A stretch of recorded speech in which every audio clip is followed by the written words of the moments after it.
Baik, Assalamualaikum warahmatullahi wabarakatuh.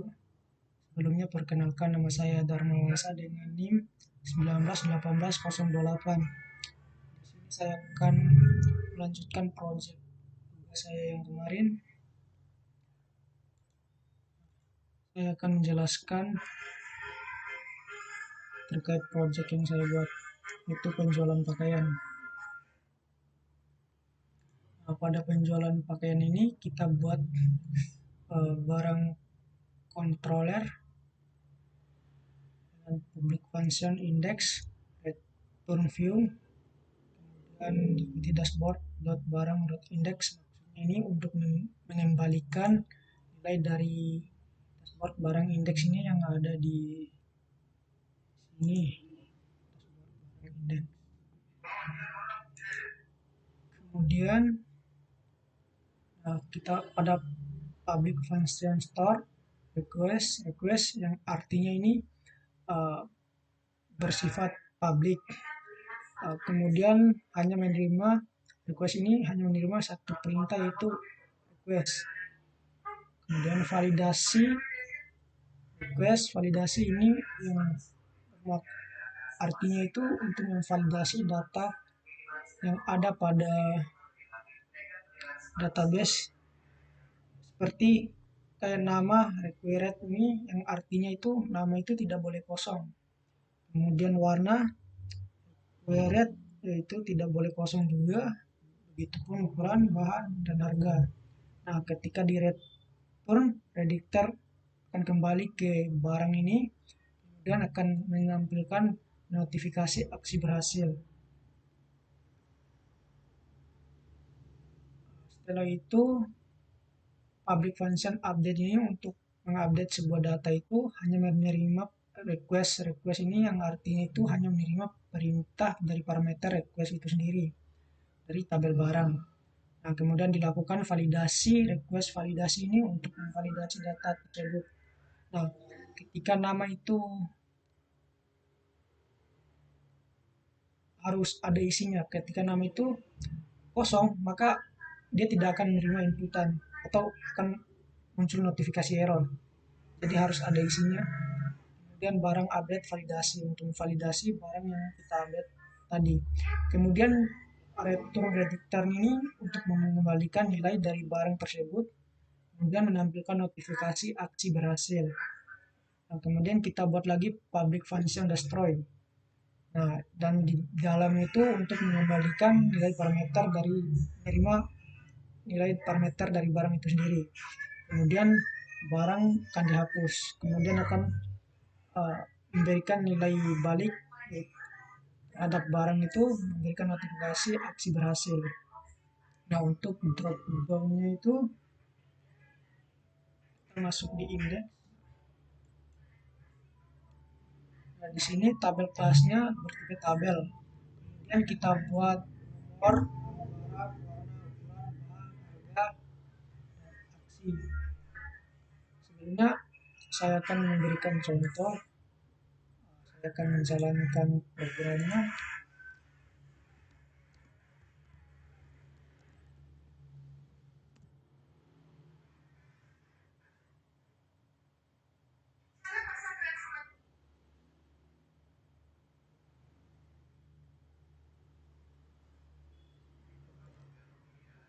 Ya, sebelumnya saya akan jelaskan shortcutnya.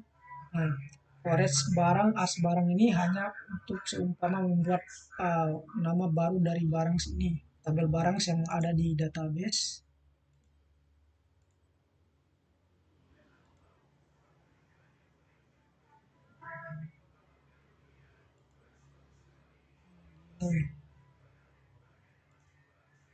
Kemudian scope pro indeks ini artinya itu ketika barang diinputkan, maka untuk nomornya itu otomatis akan terisi sendiri karena dia itu bertipe primary key, jadi datanya tidak boleh sama.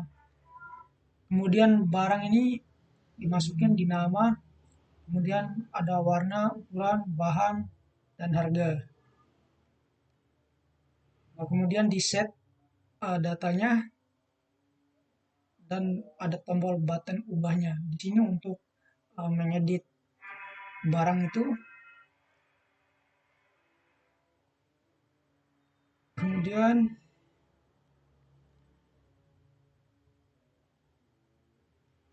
di sini ada div class embed, yaitu untuk memberikan label dengan nama barang itu. Kemudian label dengan warna. Nah, untuk warnanya di sini select name dengan eh, namanya warna, kemudian kelasnya yaitu font control.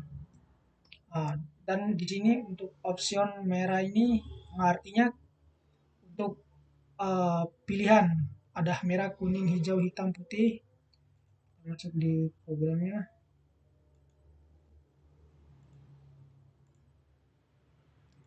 Kita daftar dulu.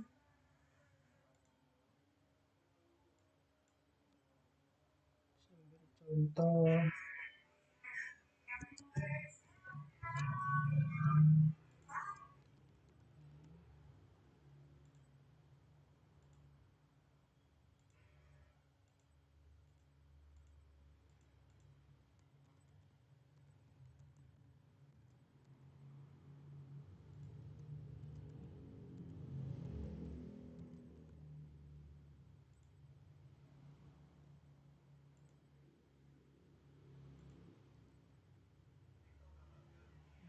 barangnya tadi di sini.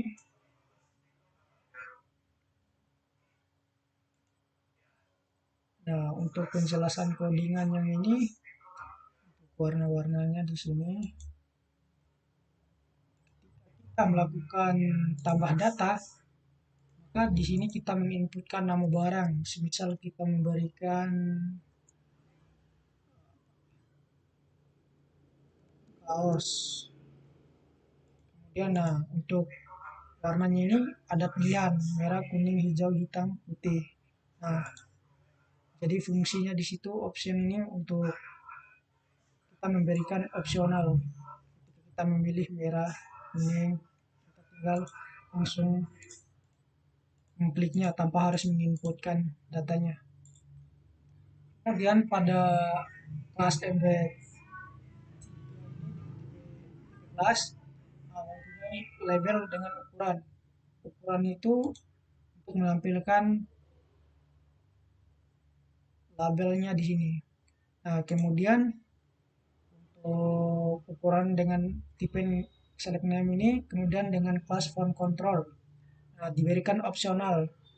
Ada M, L, X. Nah, di sini untuk ukurannya itu ada M, L, X di sini. Kita tidak di sini tidak perlu untuk menginputkan secara manual, kita tinggal klik. Nah, ada langsung pilihan di sini.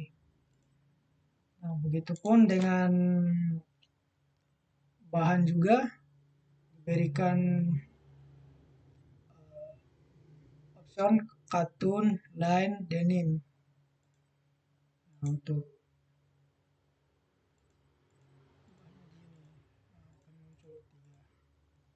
setelah itu untuk harga itu kita inputkan dia itu bertipe number, kemudian dengan name harga, dan font control itu untuk kelasnya. Nah, di sini juga ada kelas model footer ini, yaitu untuk uh, dia itu bertipe ada text close dengan tipe data button, kemudian submit dan bertipe data button. Setelah itu kita coba pada programnya.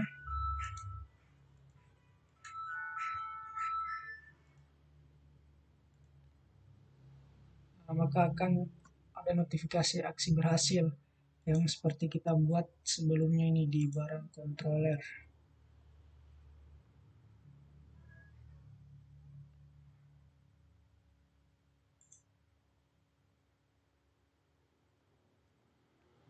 Nah, kemudian jika kita ingin mengubahnya itu,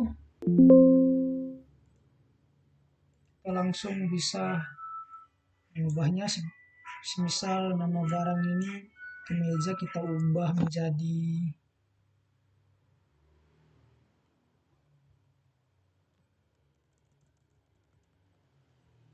celana jeans. Dengan ukuran dengan warna hitam, dengan ukuran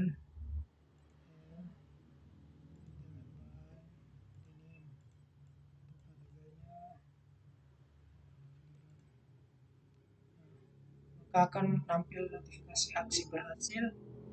Dan dari kemeja tadi udah berubah menjadi celana jeans.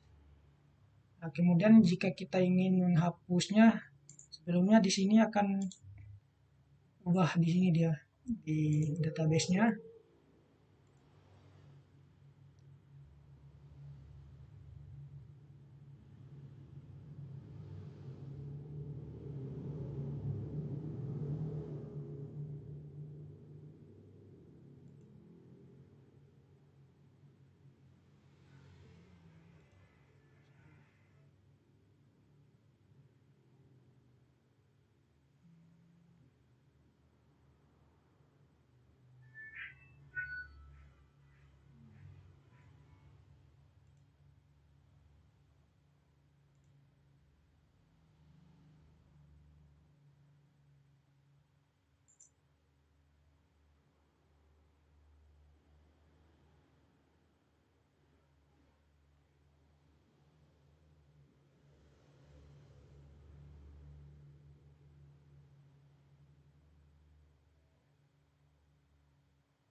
Nah, untuk tabel baraknya tadi udah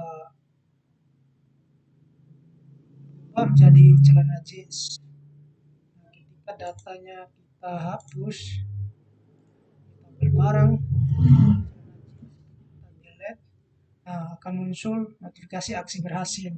Maka otomatis barang yang kita buat tadi itu akan terhapus. Kita cek di database-nya, maka otomatis di database-nya juga akan ikut terhapus. Setelah itu untuk usernya ini dia akan muncul ketika kita menginputkan pertama kali daftar. Nah, untuk alamat saya kasih contoh ketika kita logout, kita masukin akun, kita buat akun baru. Misal kita beri nama Anggi. Kemudian emailnya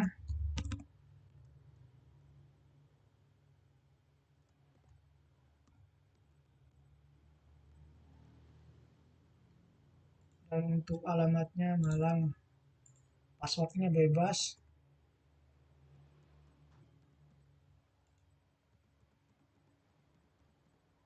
Nah, ketika kita create akun, otomatis akan masuk di halaman dashboard yang kita buat. Nah, pada tabel user ini akan muncul nama Anggi yang kita daftar tadi. Nah, untuk akunnya tadi. Nah, ketika kita ingin, kita sebisanya bisa tambah manual di sini. Nah, untuk mencetaknya kita bisa cetak di sini.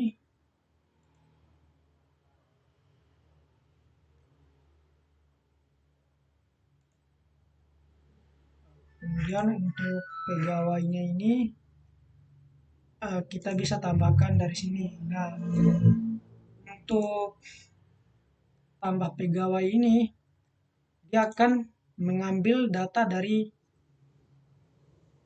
user ini ketika kita pertama kali mendaftar. Nah, ketika kita tambah di sini akan muncul nama-namanya di sini. Ini datanya diambil dari user. Nah, ketika kita menentukan bahwa Anggi ini adalah pegawai, kita tinggal masukin umur, misal 24, kita submit. Maka datanya akan muncul di sini. Misal kita ingin mengubahnya, umurnya 25.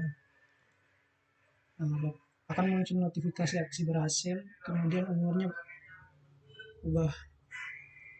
Kemudian untuk supplier, di sini ada tambah data sama cetak. Kita coba inputkan tambah data. Nama supplier ini misal PT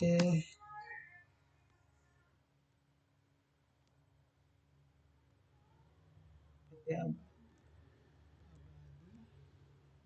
Kemudian untuk barang ini dia juga opsional diambil dari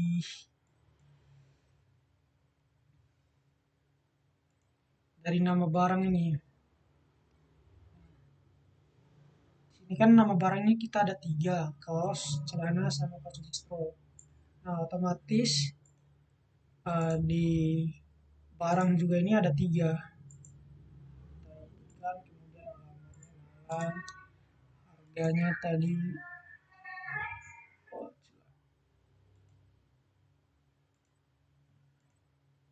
untuk harganya 1.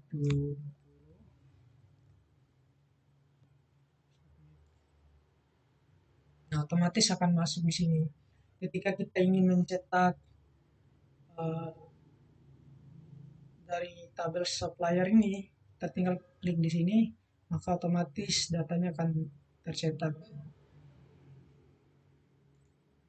Nah, pada tabel transaksi, kita di sini ingin menambahkan sebuah data, kita klik tambah di sini, pembeli. Nama pembeli itu semisal kita beri nama itu. Kemudian di sini ada pilihan lagi, kaos panda, celana distro, diambil dari tabel barang tadi. Diambil dari tabel barang ini, dan untuk harganya di sini juga. Ketika kita memilih semisal kaos panda, ini kuantitinya berapa, semisal kita ingin membeli 2, maka ketika kita submit, nah akan muncul notifikasi aksi berhasil. Kemudian di sini ada namanya Rizky dengan barang kaos panda, terus nama supplier yang menyuplai barang tersebut itu PT Jaya Kusuma. Nah, dengan harga kaos panda itu yaitu 50.000 dengan harga 1 pasang itu.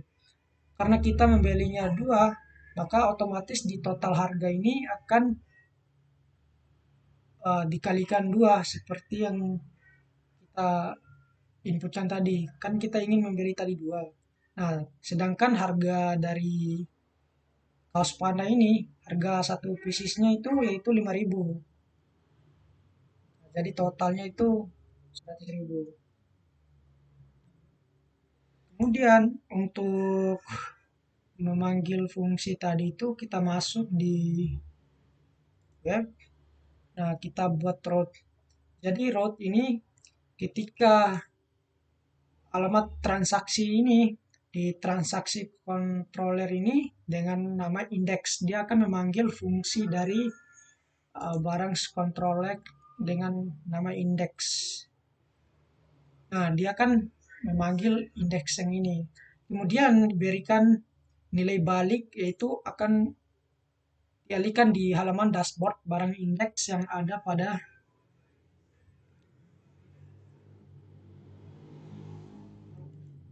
yang ini, dashboard barang indeks. Nah, jadi tampilannya itu seperti ini. Nah, dia kan ambil dari sini. Ini halaman dashboardnya.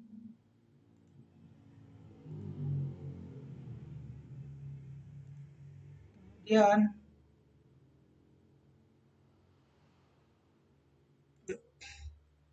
kemudian pada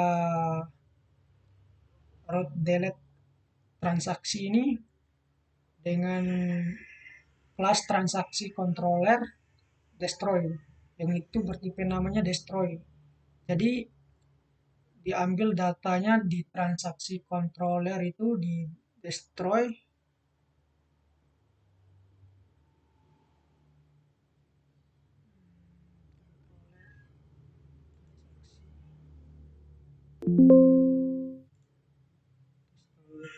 Nah, untuk memanggil fungsi dari delete itu sendiri.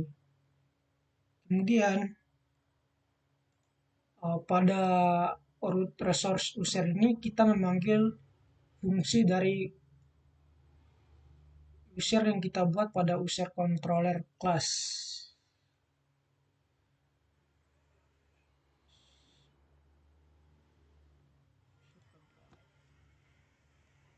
Nah, untuk menampilkan data-data yang ada pada tabel-tabel ini. Kan kita tadi ingin menampilkan